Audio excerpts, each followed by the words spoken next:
শীতের দুপুরে কিংবা রাতে যখন তোমাদের রান্না করতে ইচ্ছা করবে না বা ঠান্ডায় তোমাদের একটু খিচুড়ি খেতে ইচ্ছা করবে, তখন তোমরা এইভাবে খিচুড়িটা তৈরি করে নিতে পারো। এর জন্য দেখো এখানে আমি মৌরি, জিরে, ধনে দিয়ে একটা বেশ ভাজা মশলা তৈরি করে নেব। মশলাটা দেখো ঠিক এরকম করে ভাজবো, খুব বেশি ভাজবো না, তাহলে তেতো হয়ে যাবে।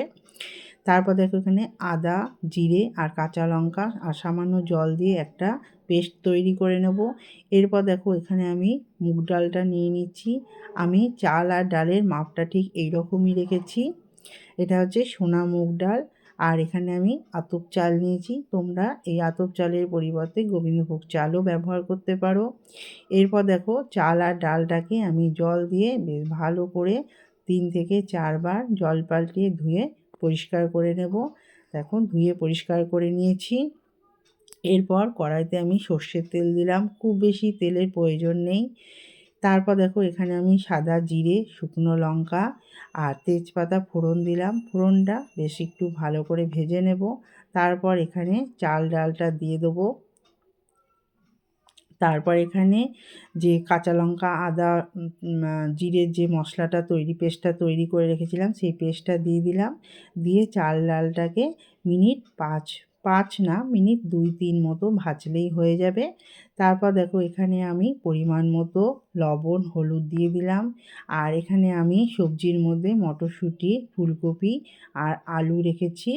দিয়ে এটাকে মিনিট 2-3 মতো একটু ভেজে নেব, খুব বেশিক্ষণ ধরে ভাজতে হবে না। রান্নাটা খুবই অল্প সময়ের মধ্যে তৈরি হয়ে যায়, কিন্তু খেতে হয় খুবই ভালো। তোমরা বন্ধুরা অবশ্যই রেসিপিটা একবার ট্রাই করো, দেখবে তোমাদের খুবই ভালো লাগবে। তারপর দেখো এখানে আমি পরিমাণ মতো জল দিয়ে দিলাম। দিয়ে দেখো এবার জলটা বেশ ভালোভাবে ফুটে উঠেছে। আমি একটু নাড়াচাড়া করে নিলাম। তারপর এখানে আমি একটা থালা দিয়ে ঢেকে দিলাম। খুব বেশিক্ষণ ধরে ঢাকতে হবে না, মিনিট 20 পর্যন্ত একটু ঢাকা দিলেই হবে। আর একদম আমি লো আঁচে রেখে দিয়েছিলাম। তারপর দেখো ঢাকনাটা তুলে আমি খিচুড়িটা নাড়াচাড়া করে নিচ্ছি। আমার একদম তৈরি হয়ে গেছে খিচুড়িটা। এখানে আমি যে ভাজা মশলাটা তৈরি করে রেখেছিলাম, সেই মশলাটার আমি 2 চামচ দিয়ে দিলাম। আর 2 চামচ ঘি দিয়ে দিলাম। খুব বেশি এখানে তেল মশলার প্রয়োজন নেই, অল্প তেল মশলায় তৈরি হয়ে যাবে দারুণ টেস্টি খিচুড়ি। তোমরা অবশ্যই বন্ধুরা রেসিপিটা তৈরি করো, খেতে হয় খুবই ভালো। আমি খিচুড়িটা একটু টাইট রেখেছি, মানে একটু গাঢ় রেখেছি। তোমরা যদি আরেকটু পাতলা খেতে চাও তাহলে আরেকটু জলের পরিমাণটা রেখো, তাহলেই হবে। দেখো খিচুড়িটা আমার একদম তৈরি হয়ে গেছে। আমি এবার সার্ভ করে নেব। যদি তোমাদের ভিডিওটা ভালো লাগে অবশ্যই একটা লাইক, কমেন্ট করো আর শেয়ার করতে ভুলো না। তোমাদের সাথে আমার আবার পরের ভিডিওতে দেখা হবে।